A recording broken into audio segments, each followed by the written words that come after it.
صل على محمد وآل محمد.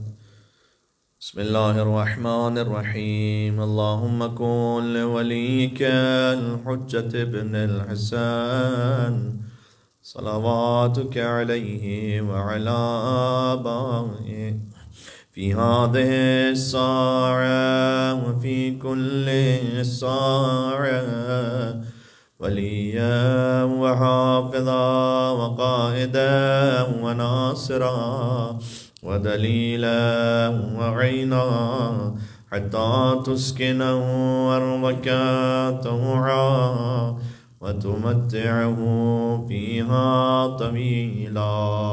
صلوات بر محمد.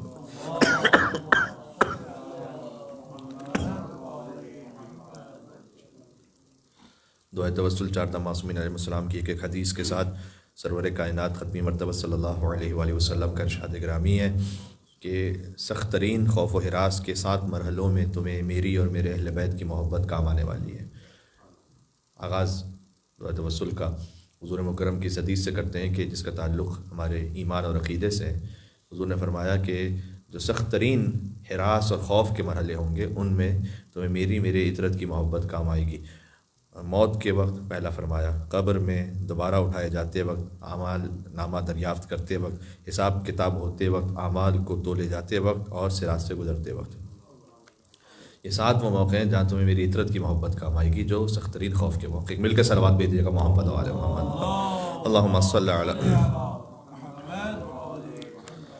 اللهم إني أسألك وأتوجه إليك بنبيك نبي الرحمة محمد صلى الله عليه وآله يا أبا القاسم يا رسول الله يا إمام الرحمة يا سيدنا ومولانا إنا توجهنا واستشفعنا وتوسلنا بك إلى الله وقدمناك بين يدي حاجاتنا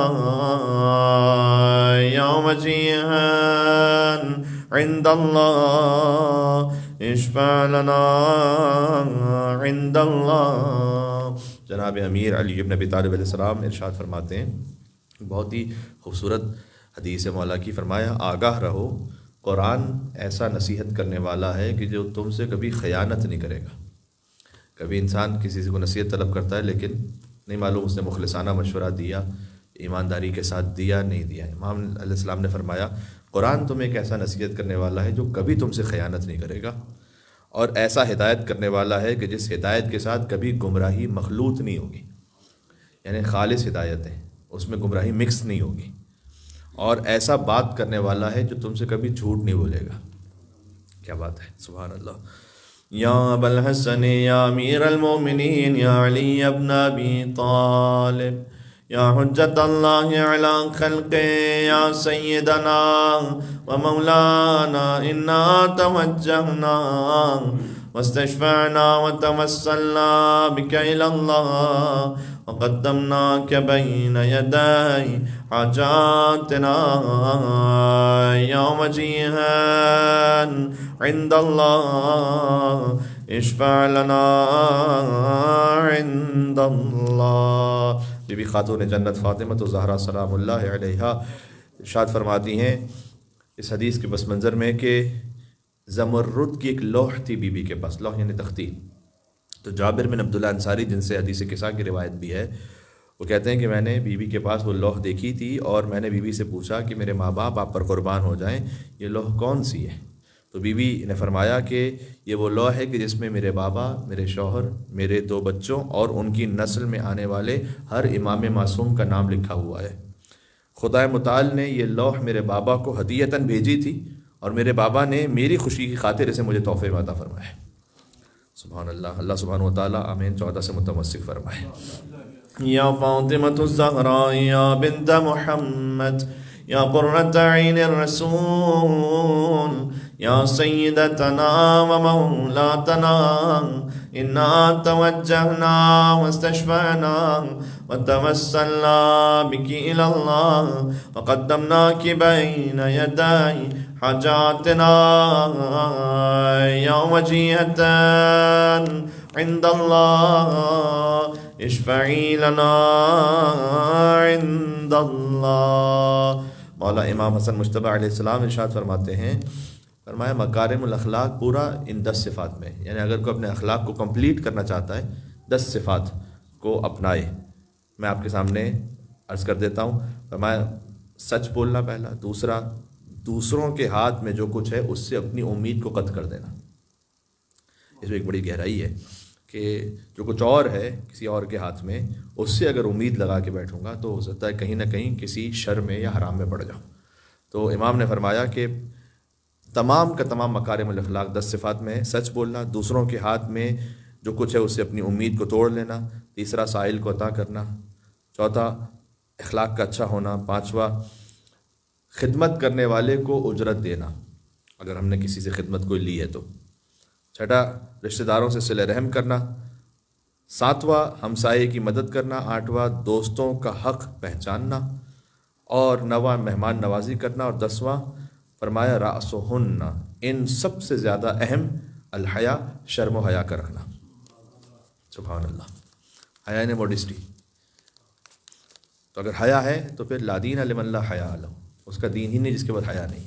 یعنی سب کچھ ہو لیکن اگر حیا ہی نہیں ہے، یعنی اس کو اتنی شرم اور تمیز ہی نہیں ہے کہ کہاں پر کیا کہنا ہے، کیا پہننا ہے، کیا بولنا ہے، کیا نہیں بولنا ہے. تو امام علیہ السلام نے فرمایا کہ مکارم الاخلاق میں جو ان سب کا سردار ہے وہ حیا ہے. یا ابا محمد یا حسن ابن علی ایھا المجتبی یا ابن رسول اللہ یا حجت اللہ علی خلقہ یا سیدنا و مولانا انا توجہنا واستشفعنا وتوسلنا بک الی اللہ وقدمناک بین یدی حاجاتنا یا وجیہا عند اللہ اشفع لنا عند اللہ. امام مظلوم ابا عبداللہ الحسین علیہ السلام نے ارشاد فرمایا کہ جس کی آنکھوں سے ہماری خاطر آنسو بہہ جائیں چاہے ایک قطرہ ہی کیوں نہ ہو لیکن ہو ہماری خاطر، تب اللہ اس پر جنت کو واجب کرتا ہے. یا ابا عبداللہ یا حسین ابن علی ایھا الشہید یا ابن رسول اللہ یا حجت اللہ علی خلقہ یا سیدنا و مولانا انا توجہنا واستشفعنا وتوسلنا بک الی اللہ وقدمناک بین یدی حاجاتنا یا وجیہا عند اللہ اشفع لنا عند اللہ. امام زین العابدین علیہ السلام ارشاد فرماتے ہیں، امام فرماتے ہیں کوئی عمل قلیل نہیں ہوتا جو تقویٰ کے ساتھ ہو. چاہے چھوٹی نیکی کی ہے لیکن تقویٰ کے ساتھ ہے تو وہ قلیل نہیں ہے. پھر امام نے وجہ بتائی کہ کیوں قلیل نہیں ہے. فرمایا وہ کیسے قلیل ہو سکتا ہے جو قبول ہو چکا ہو. تو اللہ کی بارگاہ میں قبول کیا جا چکا ہے وہ پھر کم نہیں رہا جو رب العالمین کی بارگاہ میں قبول کیا گیا. یا ابا الحسن یا علی ابن الحسین یا زین العابدین ایھا السجاد یا ابن رسول اللہ یا حجت اللہ علی خلقہ یا سیدنا و مولانا انا توجہنا واستشفعنا وتوسلنا بک الی اللہ وقدمناک بین یدی حاجاتنا یا وجیہا عند اللہ اشفع لنا عند اللہ. مولا باقر العلوم علیہ السلام ارشاد فرماتے ہیں آپ کے بعض اصحاب نے آپ سے آ کے کہا کہ ہمارے علاقے میں آپ کے بہت شیعہ رہتے ہیں. جیسے ہم کبھی کہتے ہیں نا کہ مولانا صاحب ہمارے یہاں پر کافی مومنین ہیں، کوئی اپنے علاقے کے بارے میں بتلا رہا ہوتا ہے. تو امام علیہ السلام سے کچھ ان کے اصحاب نے آ کے کہا کہ مولا ہمارے علاقے میں آپ کے بہت سارے شیعہ رہتے ہیں. تو امام نے اس سے بھی کچھ کہا نہیں. اس سے پوچھا کہ کیا ان میں سے جو غنی ہیں وہ فقیر کی مدد کرتے ہیں؟ پھر پوچھا کہ کیا ایک دوسرے کی خطاؤں کو معاف کر دیتے ہیں؟ اس نے کہا کہ نہیں ایسا تو نہیں ہے مولا. امام نے کہا بس پھر ہمارے شیعہ نہیں ہیں. یہ جو تم کہہ رہے ہو کہ ہمارے شیعہ رہتے ہیں، اگر غنی فقیر کی مدد نہیں کرتے، اگر ایک دوسرے کی خطاؤں کو معاف نہیں کرتے، پھر ہمارے شیعہ نہیں ہیں. فرمایا شیعہ وہ ہیں جو یہ سب انجام دیتے ہیں. یعنی وہ محب تو ہیں، امام فرمانا چاہتے تھے، لیکن شیعہ نہیں ہے. اللہ اکبر. یا ابا جعفر یا محمد ابن علی، یا ابا جعفر یا محمد ابن علی ایھا الباقر یا ابن رسول اللہ یا حجت اللہ علی خلقہ یا سیدنا ومولانا انا توجہنا واستشفعنا وتوسلنا بک الی اللہ وقدمناک بین یدی حاجاتنا یا وجیہا عند اللہ اشفع لنا عند اللہ. ایک کلام نورانی امام جعفر صادق علیہ السلام کا، اور بہت ہی پریکٹیکل، اور ہمارے اعتبار سے شاید اس پہ بڑی توجہ کی ضرورت ہے. البتہ یہ کہ آج تفصیل کا تو موقع نہیں ہے، لیکن میں فقط امام کا جملہ ہی عرض کر دوں. امام نے فرمایا جب تمہاری دنیا ٹھیک ہو چکی ہو، یعنی کیا؟ یعنی یہ کہ جب تمہاری زندگی میں آسائشیں جس طرح سے ہیں وہ پوری ہیں، گھر بار زندگی روزگار وغیرہ، جب تمہاری دنیا ٹھیک ہو چکی ہو تو پھر دین کے بارے میں زیادہ خبردار رہنا. چونکہ جب دنیا ٹھیک ہو چکی ہے تو ہو سکتا ہے کہ پھر اب شیطان کہیں نہ کہیں کوئی ایسا وسوسہ ڈالے گا، کہیں نہ کہیں کوئی ایسے راستے پہ ڈال دے گا کہ پھر دین کو خطرہ ہو.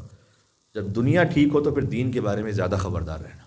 اللہ یا ابا عبداللہ یا جعفر ابن محمد ایھا الصادق یا ابن رسول اللہ یا حجت اللہ علی خلقہ یا سیدنا ومولانا انا توجہنا واستشفعنا وتوسلنا بک الی اللہ وقدمناک بین یدی حاجاتنا یا وجیہا عند اللہ اشفع لنا عند اللہ. باب الحوائج امام موسیٰ کاظم علیہ السلام ارشاد فرماتے ہیں، یہ بھی ہماری آس پاس کا ایک مشاہدہ، یہ امام نے حدیث میں بیان کیا 1400 سال پہلے سے.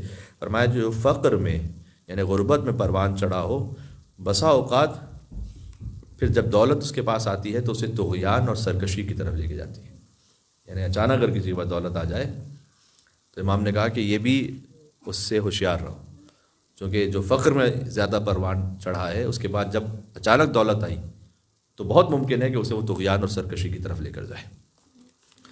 یا ابا ابراہیم و یا ابا الحسن یا موسیٰ بن جعفر ایھا الکاظم یا ابن رسول اللہ یا حجت اللہ علی خلقہ یا سیدنا ومولانا انا توجہنا واستشفعنا وتوسلنا بک الی اللہ وقدمناک بین یدی حاجاتنا یا وجیہا عند اللہ اشفع لنا عند اللہ. آقا علی ابن موسیٰ رضا علیہ السلام ارشاد فرماتے ہیں، ایک ہی فقرہ ہے لیکن انشاءاللہ ہم اس میں شامل ہو سکیں ہماری جان قربان امام پر. اور میں جو ہم سے محبت کرتا وہ مر گیا، اب اللہ پر یہ حتمی ہے کہ اسے ہمارے ساتھ محشور کرے میدان قیامت میں. یعنی اللہ پر یہ فرض ہے تو اللہ پہ تو کوئی فرض تو کر نہیں سکتا. تو جہاں کہیں یہ فقرہ ہے حدیث میں تو علماء کلام نے لکھا ہے اس کا مطلب یہ ہے کہ اللہ کی حکمت کے عین مطابق ہے، یعنی اللہ کی حکمت کے عین مطابق ہے، لہٰذا اللہ یہی کام کرے گا. کیا کہ جو ہم سے محبت کرتا ہوا مر گیا ہے، اب اللہ پر یہ حتمی ہے کہ اسے ہمارے ساتھ محشور کرے، ہمارے ساتھ رکھے قیامت میں. سبحان اللہ. یا ابا الحسن یا علی ابن موسیٰ ایھا الرضا یا ابن رسول اللہ یا حجت اللہ علی خلقہ یا سیدنا و مولانا انا توجہنا واستشفعنا وتوسلنا بک الی اللہ وقدمناک بین یدی حاجاتنا یا وجیہا عند اللہ اشفع لنا عند اللہ. امام محمد تقی الجواد علیہ السلام ارشاد فرماتے ہیں کہ دلوں سے اللہ کا ارادہ کرنا اعضاء و جوارح کو تھکانے سے زیادہ بہتر اور آسان ہے. یعنی آپ دل سے اللہ کا پہلے ارادہ کیجئے، باقی پھر اعضاء و جوارح سے محنت بعد میں کیجئے. پہلے دل تو متوجہ ہو تب یہ ساری محنت کا کوئی اثر ہوگا. تو ہم نے کہا کہ دل سے جب اللہ کا ارادہ کرو تو یہ زیادہ رساتر، بہتر، آسان ہے اپنے اعضاء و جوارح کو تھکانا. ظاہر ہے کہ جو اللہ نے حکم دیا ہے اسے تو انجام دینا ہے اعضاء و جوارح سے، لیکن اس سے پہلے دل متوجہ ہو اللہ سبحانہ و تعالیٰ کی طرف. یا ابا جعفر یا محمد ابن علی ایھا التقی الجواد یا ابن رسول اللہ یا حجت اللہ علی خلقہ یا سیدنا و مولانا انا توجہنا واستشفعنا وتوسلنا بک الی اللہ وقدمناک بین یدی حاجاتنا یا وجیہا عند اللہ اشفع لنا عند اللہ۔ امام علی النقی علیہ السلام ارشاد فرماتے ہیں جس نے خالق کی اطاعت کی اسے مخلوق کی ناراضگی کی پرواہ نہیں رہتی۔ اللہ کے راستے میں جو چل رہا ہے اب مخلوق اس سے ناراض ہوئی خوش ہوئی اسے پرواہ نہیں ہوتی۔ پھر امام نے فرمایا کہ جس نے خالق کو ناراض کیا وہ یقین رکھے کہ ایک نہ ایک دن مخلوق بھی اس سے ناراض ہو کے رہے گی، کوئی فائدہ نہیں ہوگا۔ تو مخلوق کی خوشی کی خاطر جب خالق کو ناراض کیا تو ایک نہ ایک دن وہ مخلوق بھی اس سے ناراض ہو جائے گی۔ اللہ تعالیٰ ہمیں خالق کو راضی رکھنے کی توفیق عطا فرمائے اور اس کی مخلوقات کو بھی ہم سے راضی فرمائے انشاءاللہ سے۔ یا بالحسن یا علی ابن محمد ایھا الہادی النقی یا ابن رسول اللہ یا حجت اللہ علی خلقہ یا سیدنا و مولانا انا توجہنا واستشفعنا وتوسلنا بک الی اللہ وقدمناک بین یدی حاجاتنا یا وجیہا عند اللہ اشفع لنا عند اللہ۔ امام حسن عسکری علیہ السلام ارشاد فرماتے ہیں کہ حسن صورت ظاہری زیبائی ہے اور حسن عقل باطنی زیبائی ہے۔ تو جس کا چہرہ حسین ہے اسے اللہ تعالیٰ نے ظاہری خوبصورتی عطا کی ہے، لیکن جس کی عقل کامل اور حسین ہے اسے اللہ تعالیٰ نے باطنی خوبصورتی عطا کی ہے۔ سبحان اللہ۔ اس لیے آئینہ دیکھتے ہوئے بھی دعا ہے کہ اے خدا جیسے تو نے میری خلقت حسین بنائی ہے میرا خلق بھی حسین بنا دے، یعنی میرا اخلاق حسین بنا دے۔ یا ابا محمد یا حسن ابن علی ایھا الذکی العسکری ابن رسول اللہ یا حجت اللہ علی خلقہ یا سیدنا و مولانا انا توجہنا واستشفعنا وتوسلنا بک الی اللہ وقدمناک بین یدی حاجاتنا یا وجیہا عند اللہ اشفع لنا عند اللہ۔ حضرت حجت علیہ السلام ارشاد فرماتے ہیں ائمہ علیہم السلام میں جب خدا سے تمہارے بارے میں وہ دعا کرتے ہیں تو اللہ تمہیں رزق دیتا ہے۔ جب وہ یعنی ائمہ علیہم السلام تمہارے بارے میں خدا سے دعا کرتے ہیں تو وہ تمہیں رزق دیتا ہے، اور اللہ ان کی دعا اس لیے قبول کرتا ہے تاکہ ان کے حق کا احترام باقی رکھے اور ان کی عظمت ظاہر کرتا رہے۔ سبحان اللہ۔ حضرت حجت کے نام پر ایک صلوات بھیجیے گا، تشریف رکھیے گا۔ میں اللہم صلی علی محمد وعلی محمد۔ میں چند فقرے مصائب کے بھی عرض کرنا چاہوں گا تاکہ کچھ آنسو بہہ جائیں۔ ابھی امام حسین علیہ السلام کا فرمان ذیشان سنا کہ جو ایک قطرہ ہماری خاطر بہا، یہ امام نے فرمایا، اس پر اللہ تعالیٰ جنت کو واجب کرتا ہے۔ تو امام حسین پر سب سے زیادہ رونے والے امام زین العابدین علیہ السلام ہیں۔ فرماتے ہیں کہ مجھ پر بہت زیادہ مصائب آئے، لیکن شام میں ایسے مصائب گزرے کہ سارے مصائب ان مصائب کے مقابلے میں کم تھے۔ پھر امام نے نعمان بن منظر سے کہا کہ شام میں 7 قسم کے مصائب ہم پر آئے، اور وہ 7 مصائب امام علیہ السلام نے بیان فرمایا کہ پہلا یہ کہ جب مجھے شہر شام میں وارد کیا گیا تو ان درندوں نے ہمیں چاروں طرف سے گھیر لیا تھا، اپنی تلواریں نیاموں سے باہر نکال لی تھیں، اور نیزہ برداروں نے اپنے نیزوں کی نوکیں ہم پر تان لی تھیں۔ ہر طرف سے ہم پر حملہ ہو رہا تھا، اور ظالموں نے مجھے نیزے مار مار کر زخمی کر دیا کہ ہر طرف مجمع تھا اور ہمارا تماشا دیکھ رہے تھے لوگ۔ اس دوران ڈھول بجانے والے بھی آ گئے، انہوں نے ہمارے اطراف آلات موسیقی بجانا شروع کر دیے، اور رقاصائیں رقص کرنے لگیں، اور مغنیہ عورتیں گیت گانے لگیں، اور علی و فاطمہ کی بیٹیاں بے مخنو چادر اسی عالم میں کھڑی ہوئی تھیں۔ یہ پہلا منظر ہے جو امام نے بیان کیا۔ فرمایا دوسری منزل یہ تھی کہ ہزاروں تماشائیوں کو ہجوم تھا، اور میری بہنیں اور پھوپھیاں بے کجاوا اونٹوں پر تھیں، اور یہ ملاعین شہداء کے سروں کو ہمارے قریب لے کر آتے تھے کہ میری پھوپھی کے سامنے میرے بابا ابا عبداللہ الحسین کا سر بلند کیا گیا، اور اس کے بعد فرماتے ہیں کہ یزیدی ان سروں سے کھیلنے لگے، انہیں کبھی نیزوں سے اچھالتے تھے، کبھی نیزوں سے گراتے تھے۔ مولا نے فرمایا یہ اتنی عزت اور عظمت والے سر تھے، لیکن زمین پر بار بار گرا کر انہیں اونٹوں سے اور گھوڑوں کی ٹاپوں تلے رونتے جاتے تھے۔ تیسرا یہ کہ امام نے کہا شامی لوگ اپنے گھروں کی چھتوں پر کھڑے ہو گئے تھے اور ہم پر گرم پانی اور آگ پھینکتے تھے۔ اچانک آگ میرے سر پر گری، میرا ماما جل گیا۔ امام نے فرمایا نعمان میرے ہاتھ بندھے ہوئے تھے، میں آگ کیسے بجھاتا؟ وہ آگ میرے سر تک پہنچ گئی، سر امام سید الساجدین علیہ السلام زخمی ہو گیا۔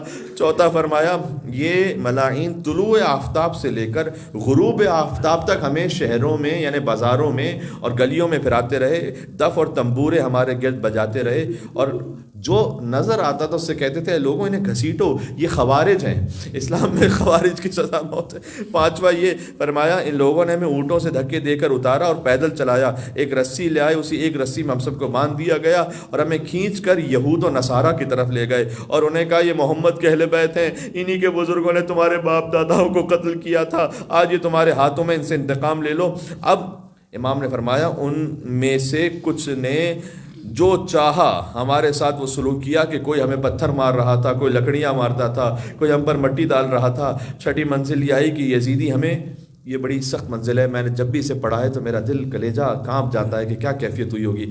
فرمایا یہ ہمیں غلام فروشوں کے بازار میں لے گئے تاکہ غلاموں کی طرح میں بیچ دیا جائے۔ لیکن امام نے بس روایت میں اتنا لکھا ہے کہ اللہ نے ایک ایسی رکاوٹ کھڑی کر دی اور ان کے سامنے ایک ایسی ہیبت طاری ہو گئی کہ ایک کام نہ کر سکیں۔ اور ساتویں اور آخری منزل یہ ہے کہ مجھ زندان میں رکھا گیا ہے نعمان، جہاں کوئی چھت نہیں تھی، دن کو دھوپ کی گرمی تھی جو بچوں کو جھلسا دیتی، بھوک اور پیاس، بیویوں کا وہ حال تھا۔ فرمائے وہ مصائب تھے جنہیں سید سجاد نے جوانی میں بوڑھا کر دیا۔ امام خون کے آنسو روتے تھے، اور اگر کوئی کہتا تھا مولا شہادت تو میراث ہے، امام فرماتے تھے کہ شہادت تو ہے میراث، لیکن کیا ماؤں بہنوں کا بے مغنا و چادر، شام کے دربار میں آنا بھی ہماری میراث تھا، کیا غلاموں کے بازاروں میں فروخت کے لے لے جانا بھی ہماری میراث تھا، کیا بیویوں کو نیزوں کی انیا چبھو کر زمین پر گرا دینا اونٹوں سے، کیا یہ بھی ہماری خاندان کی میراث تھا۔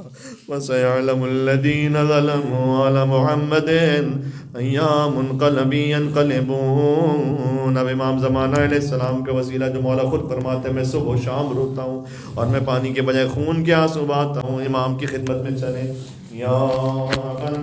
یا وسیع الحسن والخلفاء